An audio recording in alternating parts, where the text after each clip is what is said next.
Oi, gente, aqui Vera Loyola. Estamos aqui hoje para conversar sobre relacionamentos. Esse vídeo que está a seguir, ele vai falar sobre como conviver bem, como levar para dentro de uma união, no convívio estável de um casal, a forma gostosa de viver também, aquele clima do namoro. Tem umas dicas interessantes, creio que vocês vão gostar, para facilitar o dia a dia, reativar o sentimento que fez a gente dizer aquele sim para a gente viver junto. E quem sabe viver muitos anos juntos. Espero que gostem. Se gostarem, curtam e divulguem, tá bom? Compartilhem com quem vocês acham que possa ajudar. Conto com vocês. Qualquer dúvida, coloca no comentário. Um abraço.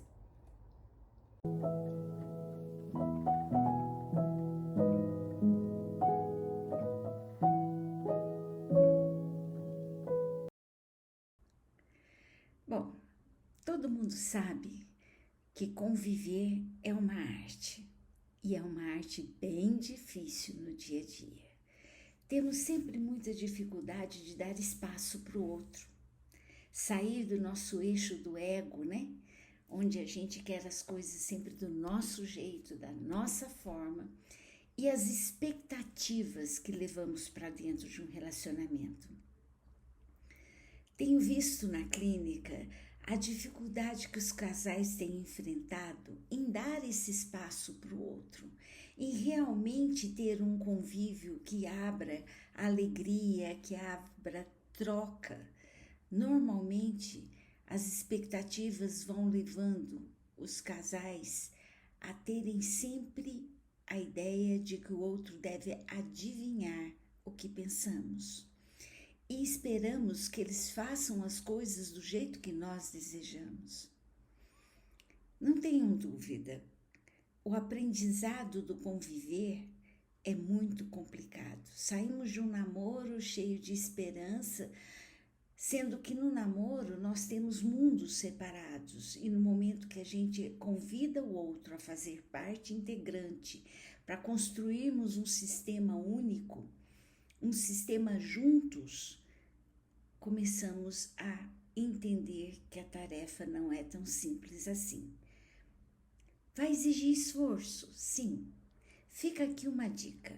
O que vamos tratar aqui vai ajudar a construir um lar mais harmonioso. Se vocês tentarem, de boa vontade, exercitar cada um dos pilares que vamos tratar, vocês verão que uma coisa puxa a outra e tudo evolui de uma forma harmoniosa, construindo um lar muito mais gostoso de se viver. Realmente envelhecer fica bom aí. Os relacionamentos vão se deteriorando, e é por isso que esses pilares são de tanta importância. É por isso que eles realmente precisam ser tratados aqui. Pus aqui, pilares de um bom relacionamento, base de uma construção familiar harmoniosa. É a união de um sistema, é formação de um sistema, onde as engrenagens principais estão na estrutura de cada um dos cônjuges. Vamos lá, o que é um sistema familiar? Sabemos que sistema daí é um conjunto de elementos interconectados, com a função de formar um todo organizado. Muito bem, mas e o sistema familiar? Esse sistema, esses elementos, são as pessoas que estão dentro deste convívio. E o todo segue uma hierarquia, só que essa hierarquia aqui não é poder. A hierarquia se refere a quem chega primeiro. É a precedência e não a importância.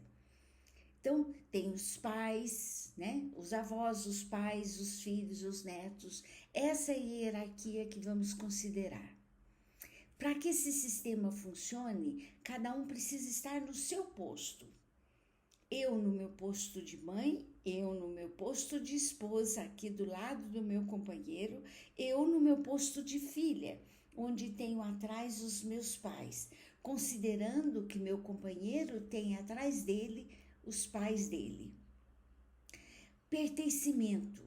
Essa lei do pertencimento são os elementos que formam a família, onde os filhos se sentem incluídos. Aí a gente inclui natimortos e abortos, tá?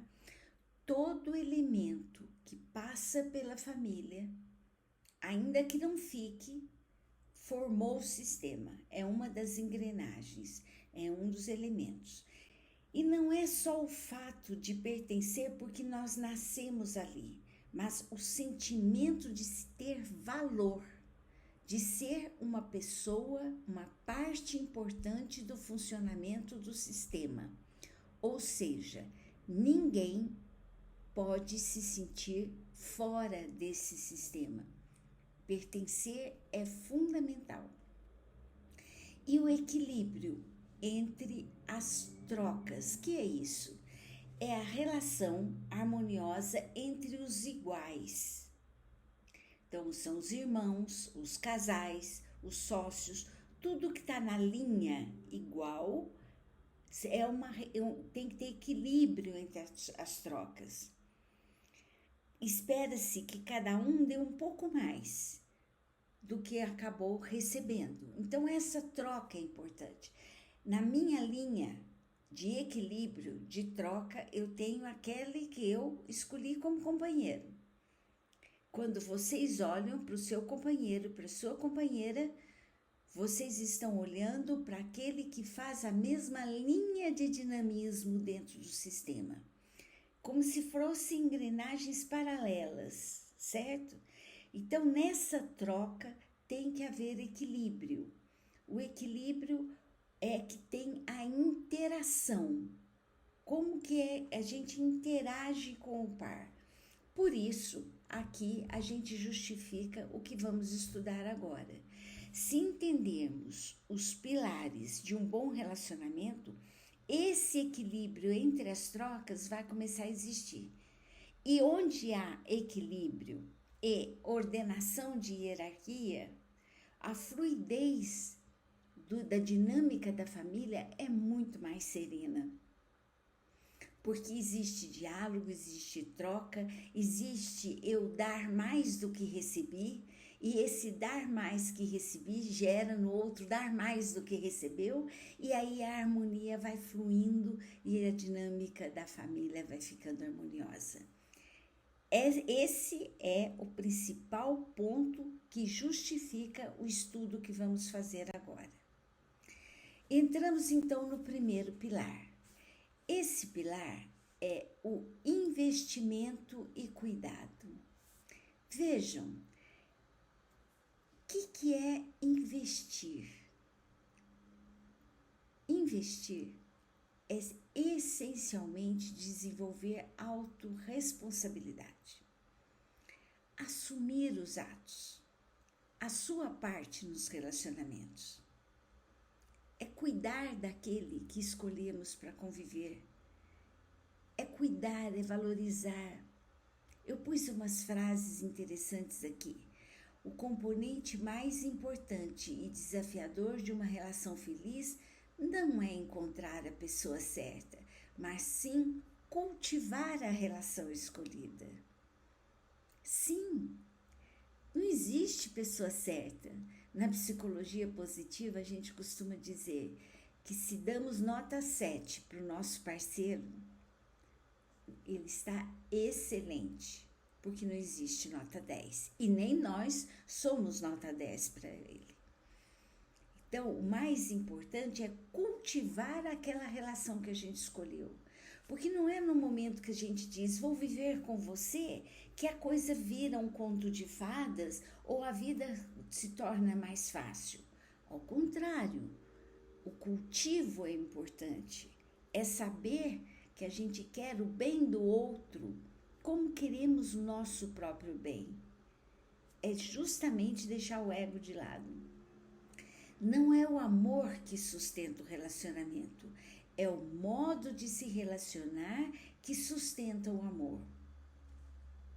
Veja bem, se existe uma relação de generosidade e admiração, e demonstrar isso, que a gente admira o outro, a gente é generoso diante das dificuldades de outro, se voltar um para o outro, estar atento como o outro está, cuidar, estar presente, é aí que está o maior investimento do amor. São pequenos gestos, pequenas coisas que podem demonstrar essa generosidade, essa atenção, esse cuidado. É através desses pequenos gestos que vamos mostrar o quanto nós queremos bem aquela pessoa. E a nossa tentativa sincera de vê-lo bem, de participar da vida dela. E aí, esses pequenos gestos incluem um chazinho. Tô indo na cozinha buscar água, você aceita um copo? Tá frio hoje, vou buscar uma coberta pra gente. São pequenos gestos de acolhimento, de aconchego, de atenção. Fiz essa comida para você hoje, que você está queixando um pouquinho de dor de estômago, é uma comidinha mais leve. Olha, pode ficar tranquila, eu passo no supermercado e faço as compras, estou vendo que você está cansada. Pode ir cuidar do bebê, que eu fico aqui e resolvo isso? Ou você fica aqui e eu cuido do bebê? São cuidados. Eu dou sempre um exemplo que vocês devem estar até cansados de ouvir, que quando a gente namora e o namorado está resfriado, a gente leva o namorado para uma sala, cobre com cobertor, dá um remedinho, né, um chazinho, vamos assistir um filminho juntos, depois que casa. Olha, eu estou vendo que você está gripado, se você precisar uma medicação, a caixinha de remédio está debaixo da pia. É aí que começa a machucar. É aí que o descuido acontece. É aí que as distâncias vão acontecendo. E a solidão interna começa a se apresentar. E essa autorresponsabilidade, gente, nós temos que prestar atenção. O que eu fiz ou o que eu faço para contribuir para a harmonia ou para a desarmonia? Como eu posso mudar? E é nessa autorresponsabilidade que vem também o pedido de desculpas sincero. Não aquela desculpa para tapar a boca do outro. Não, eu reconheço que eu devia ter feito diferente. E ter a real proposta de mudar. Quando as pessoas que se unem com o propósito de conviverem, se determinam ter boa vontade, podem acreditar. O fluxo dessa harmonia só vai aumentar. Aí põe aqui, dar e receber buscando equilíbrio. O casamento é como uma empresa. Sonho, trabalho, dedicação é igual a sucesso. Esse é o sentido de uma empresa, não é? Isso também vai para o casamento. Nós sonhamos conviver com essa pessoa. Nós temos que ter trabalho com ela. Nós temos que dedicar nosso tempo. E aí sim a soma disso vai trazer o sucesso no relacionamento. Existem várias formas de linguagem que nós podemos entender como o outro pode se sentir amado e como nós nos sentimos amados. A gente chama de linguagem do amor. Até tem um livro que chama-se As 5 Linguagens do Amor, de Chapman, Carl Chapman, se eu não me engano, que ele explica bem as 5 linguagens de amor. Essa linguagem comunica a atenção, a admiração, o cuidado. Aí o outro se sente querido, se sente observado. se sente acompanhado, acolhido. Então, as 5 linguagens que ele coloca é o toque físico, pessoas que têm necessidade de serem tocadas. E aqui eu quero alertar. Não necessariamente é um toque físico que leve a uma relação sexual. Muito pelo contrário. São os pequenos toques, o toque diário, o toque numa rotina, um apertinho no braço, um carinho no rosto. Um pequeno gesto com toque físico transmite para o outro que ele é percebido, que ele é respeitado. Um abraço. Tem pessoas que precisam do toque físico para se sentirem amados. Tem outros que precisam de presentes físicos, não necessariamente também um colar de brilhantes. Aquela rosa roubada no jardim da prefeitura, aquele chocolate que passou na padaria e lembrou, comprou. Uma lembrança, pensei em você. São presentes. Essa pessoa se sente lembrada, se sente presente na memória do outro e se sente amada. A outra linguagem é atos e serviços. É aquela pessoa que se sente sobrecarregada na rotina do dia a dia e quando a companheira ou o companheiro se mostra disposto a ajudar, pode fazer isso que eu vou fazer aquilo, vim aqui te ajudar nisso, vamos fazer algo juntos, a cozinha está bem cheia de louça, vamos lá, você lava, eu enxugo e guardo, vice-versa, enquanto você vai fazendo isso eu vou varrendo ali. Esses atos e serviços para algumas pessoas simbolizam que elas são amadas, traduzem o sentimento do outro por elas. Outra linguagem é o tempo de qualidade. Aqui entra o celular, aquele marido, aquela esposa que gruda no aparelho e esquece da vida. É tão triste isso, é tão desumano deixar o outro solto enquanto você está preso numa tela. Hoje em dia, esse tempo de qualidade quase a gente nem observa. A correria é tanta, e nos dizemos tão cansados que não cuidamos desse tempo de qualidade. Vamos meio que empurrando a coisa, não conseguimos de jeito nenhum valorizar a presença do outro, não escutamos, não prestamos atenção, não falamos. É uma coisa impressionante como esse tempo de qualidade está complicado. E se a pessoa tem essa linguagem de amor para se sentir respeitada e querida, essa união está fadada ao desequilíbrio e ao fracasso. Talvez o tempo de qualidade seja algo que nós tenhamos que observar nesse cuidado desse pilar que nós estamos falando, ainda que não seja a linguagem do outro. Será que não estamos muito tempo no nosso mundo, no nosso egoísmo, no nosso foco, sem compartilhar, sem dividir, sem participar da vida do outro? Aqui não tem questão de gênero, aqui é emoção, é sentimento que está em jogo, é valorização, são frustrações, onde a admiração vai indo para o buraco. É disso, tá? Tempo de qualidade.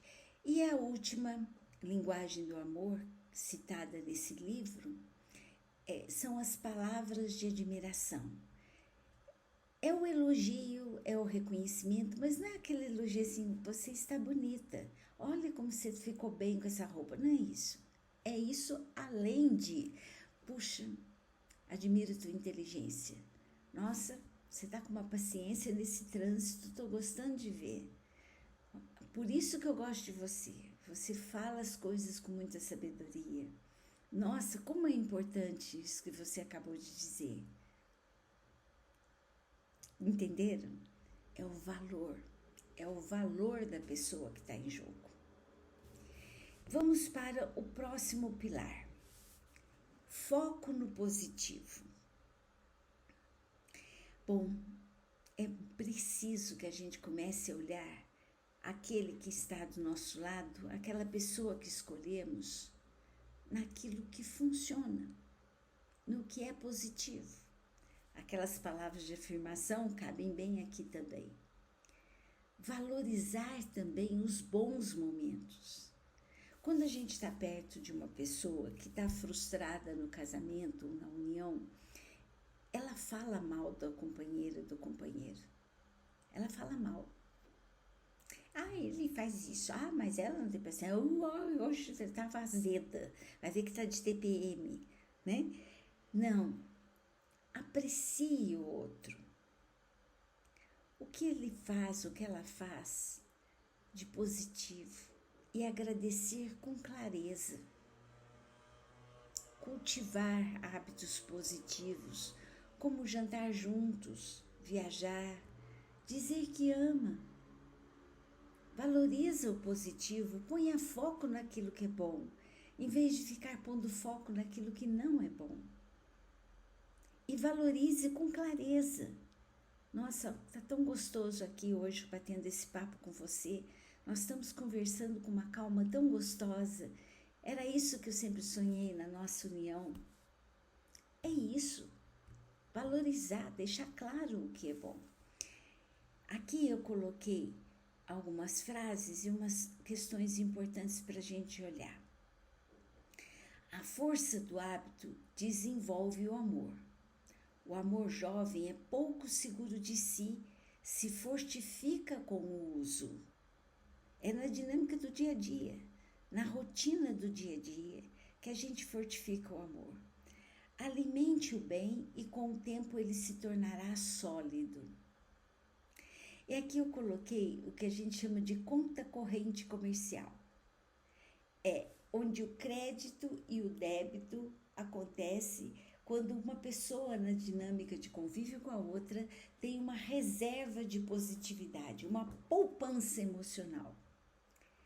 Quando existe uma poupança emocional de coisas positivas, a probabilidade do casal se recuperar em momentos de irritação, situações de tensão, aquelas situações que normalmente a gente se arrepende depois, um distanciamento, a chance de recuperar é maior porque existe uma poupança de positividade. Quando você elogia, tem tempo de qualidade, quando você está perto, reconhece, põe foco no positivo, essa conta corrente comercial nunca fica no vermelho. Pode ter os desgastes, mas eles são recuperados pelo carinho, pela conversa, pela compreensão. Tudo melhora dentro de uma conta corrente em que a poupança de positividade está garantida. Existe também essa lei, que é a lei da reciprocidade. Comece fazendo sua parte, de um jeito ou de outro. Mais cedo ou mais tarde, o outro reage. O que eu mais escuto é isso. Ah, eu fazia carinho, eu elogiava, eu ficava perto, mas eu nunca tive atenção em troca, então eu acabei cansando. Aí entra aquele item lá do primeiro pilar, a autorresponsabilidade. É importante que todas as pessoas envolvidas nesse relacionamento, dos dois lados, haja o diálogo e a clareza do que se quer ou do que se entende. Vou dar um exemplo aqui. Às vezes nós mulheres, principalmente nós mulheres, ficamos com uma atitude que queremos que o outro adivinhe. Não dá para adivinhar, ninguém tem bola de cristal. Então, se a gente alimenta o amor com boa vontade, vamos tentando, vamos deixando claro, vamos dizendo inclusive assim, puxa, fui te dar um beijo, você virou o rosto, vem cá me dá um beijo, né? Não precisa fazer um dramão, virou o rosto é porque não quer, às vezes estava distraído, nem percebeu que você ia indo dar um beijo na bochecha dele ou dela. Então, use um toque de bom humor, use sua inteligência e declare a frustração. Se ele disser, desculpa, estou cansado, nossa, estou com a cabeça cheia, Tá bom, então vem cá, me dá um abraço e fica tudo bem. Se você achar que eu posso te ajudar, eu tô por aqui. Pronto. Falou-se a verdade, houve a transparência, ninguém precisou ficar supondo que ele tá virando a cara e as coisas começam a andar. O estar na relação deve sempre ter uma perspectiva positiva. É isso, não vamos pôr chifre em cabeça de cavalo. Vamos fazer as coisas sempre por um lado positivo, até que se prove o contrário. Aí tem essa matemática do amor, que significa que se as interações positivas estão em maior número que as interações negativas, a frequência do amor aumenta. A frequência, a vibração. Quem tem uma média aí de 5 para 1, 5 positivas para uma negativa, é o que nós chamamos de casais mestres. Quando tem menos que 1 de interação positiva e mais que 1 em interação negativa, são os casais desastres. Vamos pensar nisso? Muito bem. Vamos para o terceiro pilar, conhecer e ser conhecido. Abram espaço para se conhecerem. Criem oportunidades para conversar abertamente sobre vocês. Não é DR, tá? Não é aquelas discussões de relação, não. Para muitas pessoas, essa pode ser uma tarefa difícil, mas vale a pena o esforço. Deixe claro, cria oportunidades de conversar. Olha, hoje o dia lá foi meio difícil, e o seu como foi? Lembre-se que a gente vem de bagagens emocionais diferentes. Cada um de nós foi criado de uma forma diferente. E por isso a nossa bagagem, o jeito de ver a vida é diferente. Mas quando a gente conhece a bagagem um do outro, a gente evita mal-entendido. Por isso é importante se conhecer e deixar o outro conhecer você. O maior mal dos casais é o famoso pisar em ovos. Como se fosse assim, ser julgada pelo outro. Ai, se eu mostrar que eu fiz isso errado, ele vai me criticar. Puxa, se eu chegar lá em casa e definir que agora eu não quero nada, ela vai ficar emburrada. Então, esse pisar em ovos não é saudável. Falar, ser transparente. Quando existe na relação uma boa base de amizade e intimidade, as pessoas passam a ter mais disposição para aceitar as diferenças e buscar realmente o entendimento. Casais emocionalmente inteligentes são intimamente familiarizados com o mundo interno do outro. Eu chamo isso de ter um mapa do amor rico e detalhado. John Gottman. Essa frase é justamente a segurança que a gente tem na companhia que escolhemos. Quando a gente conhece o outro, a gente sabe a hora de conversar uma determinada coisa, a hora que a gente tem que afastar, a hora que a gente tem que se aproximar. Embora um abraço nunca faça mal, mas tem horas que a pessoa precisa estar só. Nessa hora, diga, desculpa, preciso ficar sozinho. O outro te entendendo, esse é o momento que ele precisa. Vai dizer, claro, se você achar que eu posso ajudar, é só me chamar. Intimidade é se deixar ser realmente conhecido, incluindo as partes que você ou seu parceiro não gosta. No quarto pilar, amar-se para amar. Quando a gente diz eu te amo, a gente está dizendo eu em primeiro lugar.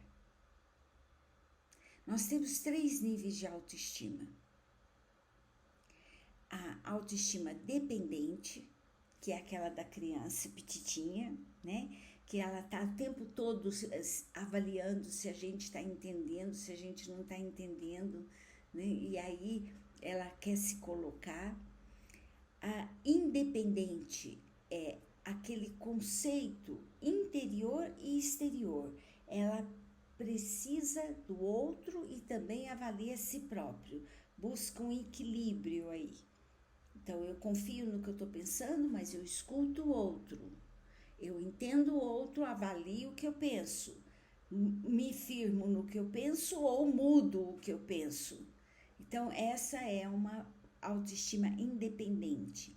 E a incondicional é aquela que diz assim, não, eu sou a certa. Sou eu que sei.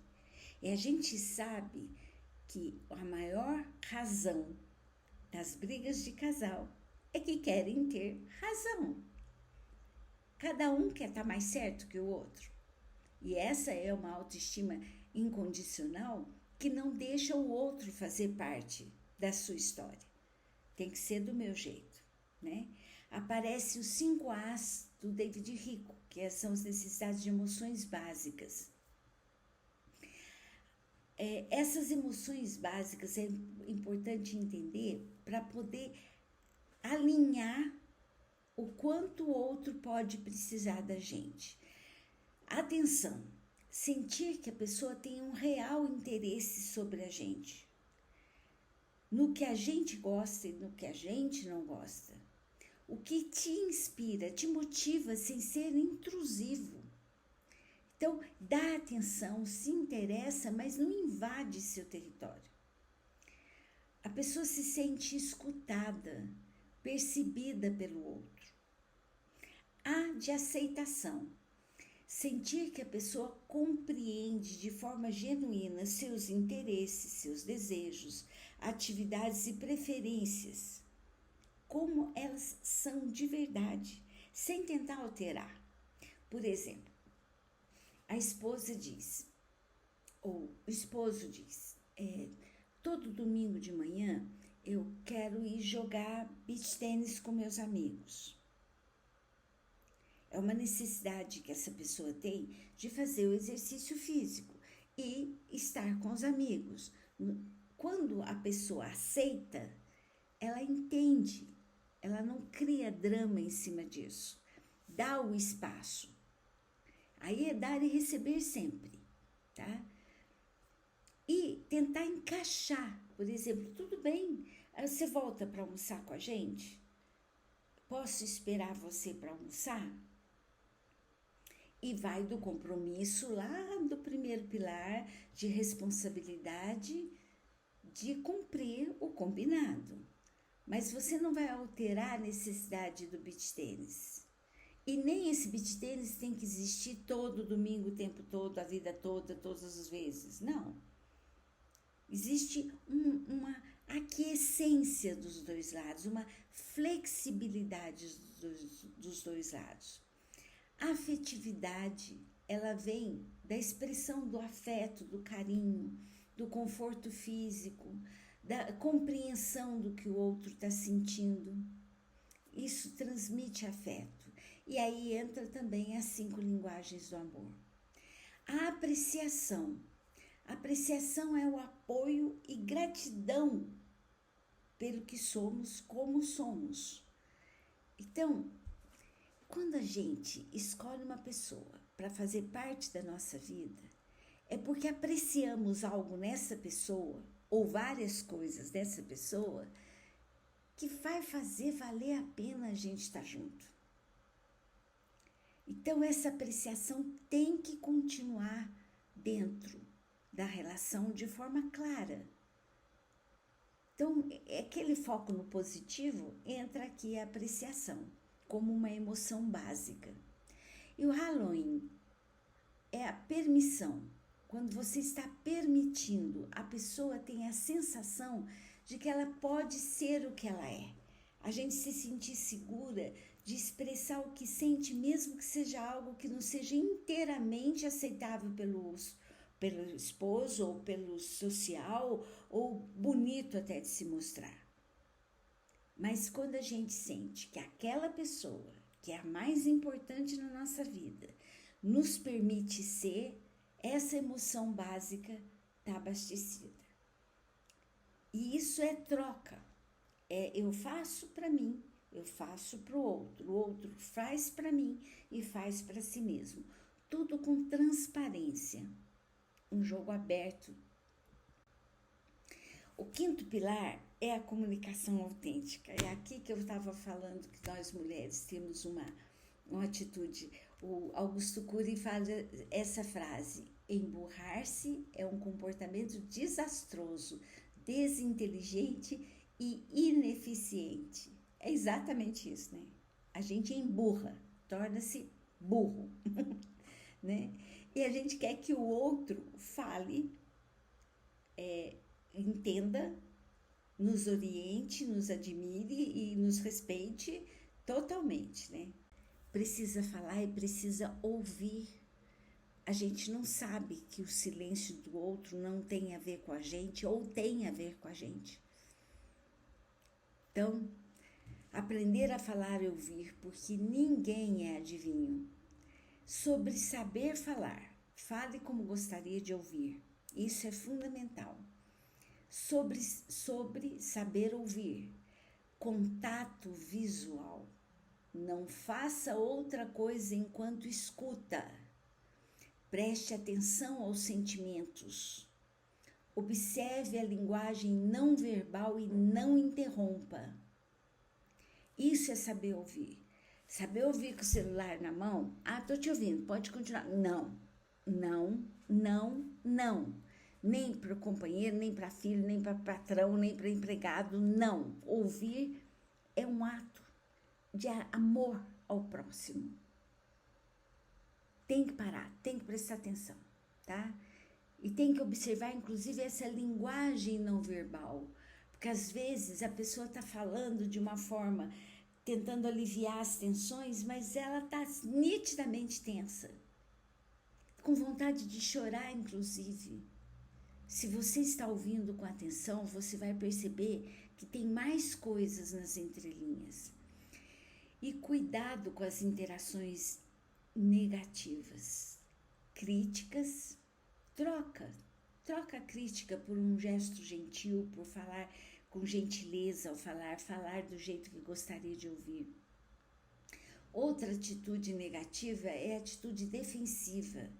Você, não desenvolvendo a autorresponsabilidade, tenta virar o jogo para que a pessoa se sinta culpada. É o que mais a gente vê. Quando começa uma discussão entre o casal, a tendência é aquele que está sendo acusado de alguma coisa, ou criticado, ou chamado a atenção de alguma coisa, fazer a coisa parecer, também você faz isso? Você que me faz desse jeito? Quer dizer, você vira o jogo para deixar o outro se sentindo culpado. Essa atitude defensiva é a falta de autorresponsabilidade. Desprezo é quando a pessoa não dá valor ao que está sendo falado. A pessoa fala e você despreza aquilo. Ah, isso não é nada. Você precisa ver o que aconteceu comigo. Eu estou sentindo uma dor aqui do lado, isso não passa. Ah, tive uma discussão com a vizinha. De vez em quando você perde mesmo a paciência ou qualquer coisa assim. Então, dê valor, escute, se coloque no lugar da outra pessoa e conduza a conversa de maneira respeitosa. E o mais grave de todos é a obstrução. Você deixa o outro falando sozinho. Essa é o cúmulo do desprezo, o cúmulo da indiferença. A pessoa que está tentando conversar se sente desprezada, humilhada. Vai lá para o quarto, fecha a porta, não quer saber de nada, não pergunta o que está acontecendo. Tem que praticar a autorregulação, o autocontrole. Você está convivendo com uma pessoa. Divida com ela o seu peso, a carga. E tem que ser de forma autêntica, tá? Senão não funciona também. Aqui eu pus um quadrinho que eu quero que vocês reflitam junto comigo. Vejam aqui, ó. Um relacionamento para esse pilar da comunicação autêntica, quando a pessoa é ativa e construtiva, esse é o melhor perfil, ela demonstra entusiasmo, empolgação, faz perguntas, demonstrando interesse, reforça o positivo, sorri, tem contato visual e continua a conversa. Quando é ativo, destrutivo, fala sobre os pontos negativos, encontra problema em tudo, critica tudo, né? Parece preocupado e desaprova. Nitidamente elimina a força do outro. Quando é passivo, construtivo, sorri, reconhece, reafirma, mas se mantém em silêncio. E tem falta de expressão. É aquela pessoa que não participa. Ela escuta, mas não faz nada. E o passivo destrutivo é esse mais grave. Mostra desinteresse, evita conversa, não tem expressão enquanto conversa, quer dizer, não está tendo conversa, né? Faz presença física quando muito. Pouco contato visual, não recebe a pessoa, não acolhe, certo? Vamos tentar ser ativo, construtivo. E o sexto, aqui é o mais difícil. Aprender a fazer uma boa gestão de conflitos pode ajudar a transformar os conflitos em oportunidade de crescimento, aumentar o compromisso e a intimidade do casal. O conflito é necessário. Ele é necessário para o sucesso de um relacionamento duradouro. Se existir uma relação que a gente chama de esterilizada, sem conflito, não há preparo dos parceiros para os tempos difíceis. Fica aquele convívio água com açúcar, quando vem uma tempestade, não tem o que segure. Os casais saudáveis se tornam mais maduros e flexíveis com os defeitos do outro com o tempo. Se aceitam e comunicam essa aceitação. Veja bem, a gestão do conflito, a regra básica é colocar o problema de lado para que os dois vejam o problema no mesmo ângulo. Porque se vocês estiverem com uma questão, eu vejo assim, você vê assim, a briga é ter razão. Eu estou vendo assim, mas eu estou vendo assim. Então não vai nunca achar. Põe o problema de lado e tenta olhar desse ângulo os dois juntos. Depois põe do outro lado e tenta olhar. Para que haja um acordo, uma busca de solução junto. Não é o casal que fica um contra o outro, são os dois contra o conflito, buscando soluções juntos. Tipos de conflitos. Os passíveis de solução, claro, resolve. Os perpetuais são aqueles que são enraizados, muitas vezes até na história um do outro, certo? Diferente na história de cada um, e o ego se firma. Então, esses normalmente vêm com crenças, as falsas crenças, estruturas dos sistemas familiares de cada um. E essas influências tornam esses conflitos, às vezes, complicados. Um fator que aparece muito esses conflitos é a forma de educar filho. Eu fui educado de um jeito, o companheiro foi educado de outro, começa a gerar conflito. Então vamos olhar, ó, eu fui educada assim, você foi assim, isso aqui é bom na minha educação, isso aqui é bom na sua, isso aqui não é bom na minha, isso aqui não é bom na sua. Vamos achar um meio termo legal, ou buscar ajuda profissional, ou buscar informação, é um exemplo. E aqueles que não têm solução, aparece um impasse. Quando aparece um impasse, que chega a ter não tem saída, dependendo do tipo de conflito, é preciso uma ajuda profissional. 6 habilidades de ouro para o gerenciamento dos conflitos. Primeiro, acalmar as reações do corpo, autorregulação. Começou um conflito, o sangue começa a sair do dedão do pé, né? A gente começa a ficar com raiva, o ego inflama e a gente começa a querer partir para a briga. Acalma, respira. Se o atrito começa a acontecer, olha, a gente está sem controle. Vamos acalmar. Eu vou beber uma água, você respira um pouquinho, trago uma água para você e a gente vai conversar com calma. Então, as reações do corpo são as primeiras que a gente precisa reagir. Porque uma vez que a raiva subiu, a boca costuma falar coisas que a gente não raciocinou para dizer. Iniciar a conversa de forma branda, Olha, vou te dizer uma coisa, não quero que você fique chateado comigo, mas me incomodou, talvez seja da minha cabeça, mas eu preciso dizer. Você desarma o outro para ele te ouvir. Aquilo que aconteceu, aquilo que você fez, aquela situação me deixou chateada.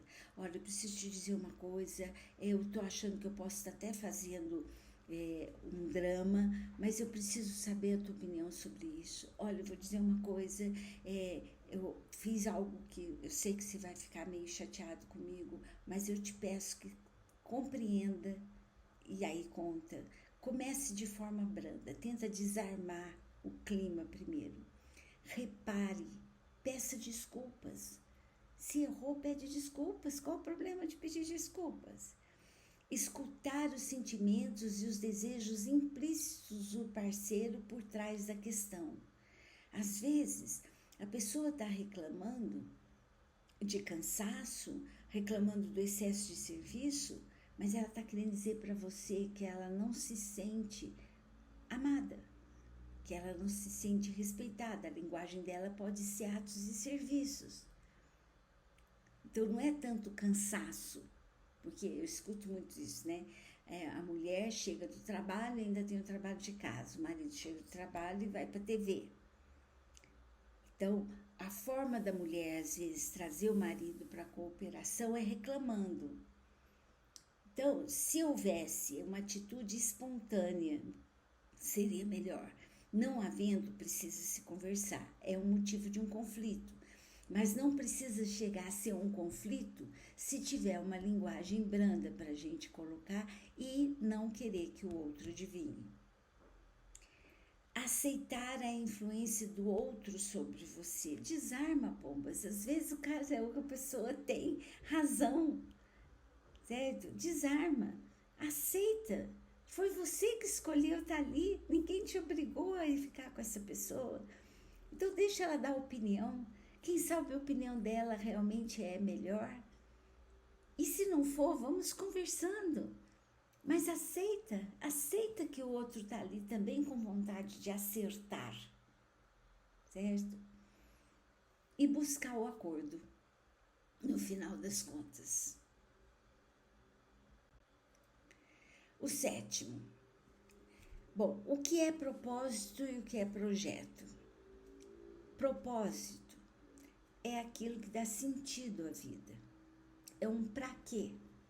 Projeto é o quê, né? O exemplo mais fácil de entender, eu tenho um projeto de construir uma casa. Então, vamos lá, vamos pensar. Temos que reunir um dinheiro, temos que ver o que nós já temos guardado. Em um ano, a gente faz a base. Esse é um projeto. Propósito, para que eu quero uma casa? Porque se não tiver um significado, um sentido, você entra na casa nova, um mês depois você vai achar um monte de defeito. O propósito é transformar aquela casa num lar, onde você possa ter seus filhos, onde você possa receber amigos, onde você possa descansar, ter conforto, onde seja um campo de alimentação de energia, uma fonte de energia. Aí sim, essa casa tem sentido. As decisões que a gente toma dentro de um propósito deveria ser um comum acordo. Quando a gente diz sim, a gente tem que ter propósito e não projeto. Eu quero estar com essa pessoa, envelhecer juntos, crescer como pessoa, ajudá-lo a crescer, sermos bem-sucedidos, ter alegria na nossa casa, aprender a gestar os conflitos. Esse é o propósito de eu me unir a uma pessoa que eu admiro, a uma pessoa que eu escolhi. Olha para vocês verem como nem sempre a gente se une a alguém com a clareza desse propósito. Mas nunca é tarde para a gente rever.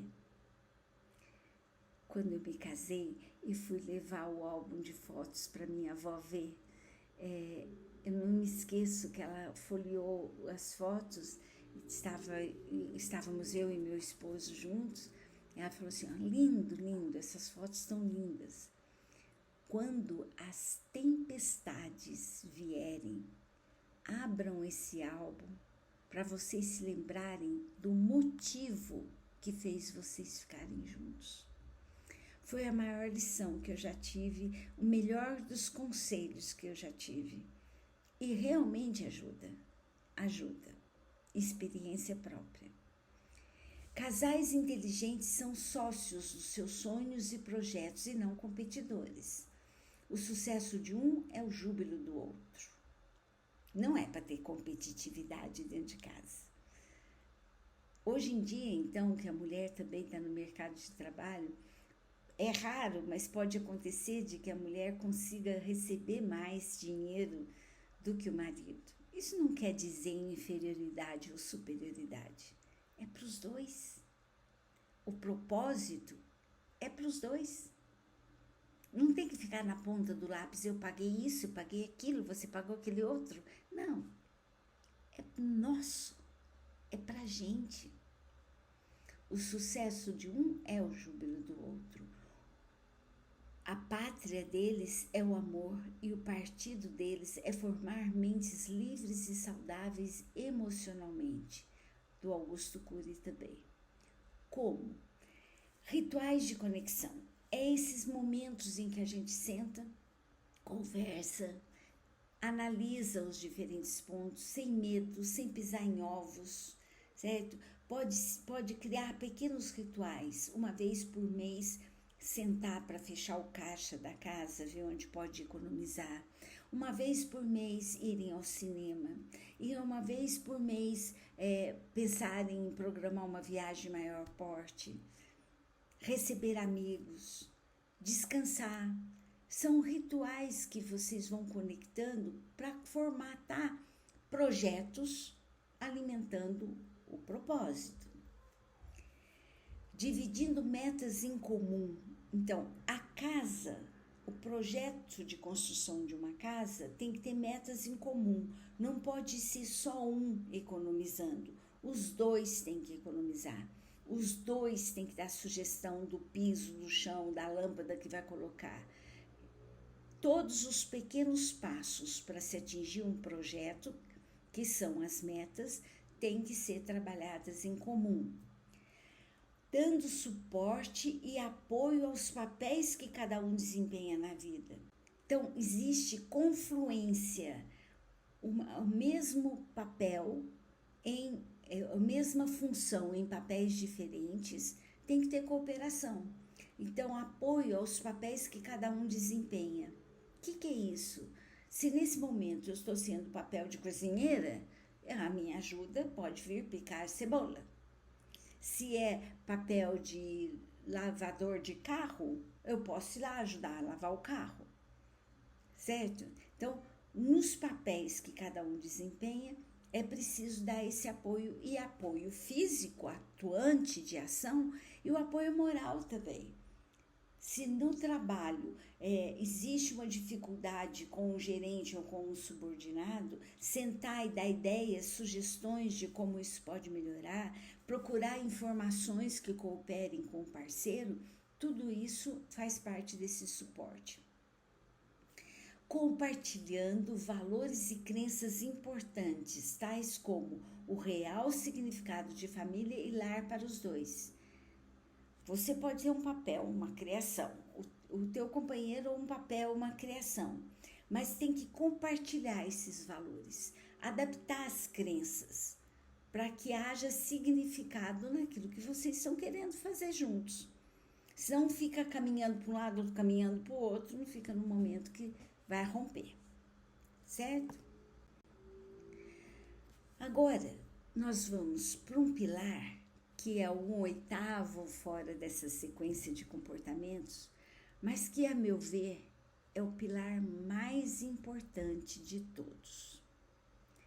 Não consigo imaginar colocar em prática qualquer um desses pontos que a gente comentou se a gente não trabalhar esse sentido, espiritualidade.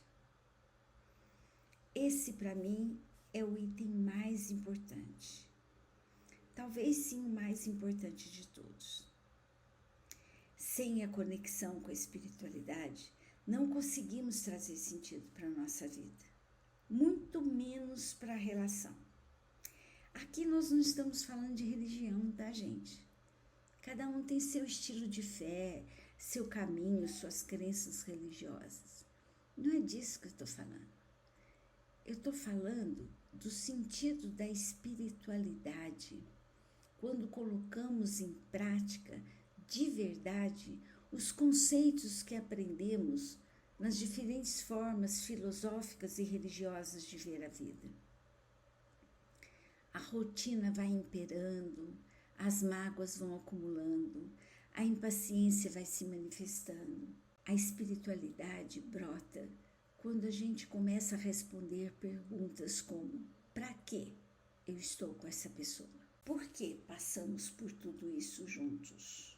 Qual é o aprendizado que cada situação quer trazer? Como eu mantenho a energia do lar vibrando na positividade? Se a vida é uma escola, como eu estou sendo como aluna? Se o convívio é uma arte, quanto eu estou desarmada no meu ego para realmente investir nessa união? Hoje, infelizmente, fala-se muito assim: a gente casa, se não der certo, a gente separa. Mas isso não pode ser feito de uma forma infantil, brincando com a vida, como se fosse fácil descartar uma pessoa do nosso mundo. Nós fazemos parte da vida dela e ela da nossa vida. E nenhuma pessoa passa no nosso caminho sem ter um sentido para aquilo. Algo para ensinarmos, algo para aprendermos. E no convívio de um casal, se a gente esquecer de uma força maior chamada amor, amor fraterno, se a gente esquecer disso, nosso ego assume as rédeas. O egoísmo impera, a individualidade se manifesta com orgulho, com arrogância. E a gente quer sair do barco. Mas se a gente voltar a nossa memória para aquilo que nos fez encontrar essa pessoa, para aquilo que nos fez querer estar com essa pessoa, resgatar a vontade de construir essa união, nós temos chance de finalmente construir uma realidade de fato respeitosa, para sermos modelos de filhos ou sem tê-los, modelos de amigos, sei lá. Mas o mais importante é o que acontece entre essas duas pessoas. A verdade que está ali, a vontade de ver o outro feliz. Exercitamos em família aquilo que devemos fazer para a humanidade. Prestem atenção nisso. Não descuidem disso. Vamos tentar. conectados com a força maior do universo, para cumprirmos esse propósito maior na nossa vida. E quem sabe, velhinhos, a gente dizer, valeu a pena. Deus abençoe a todos. Sejam todos muito felizes.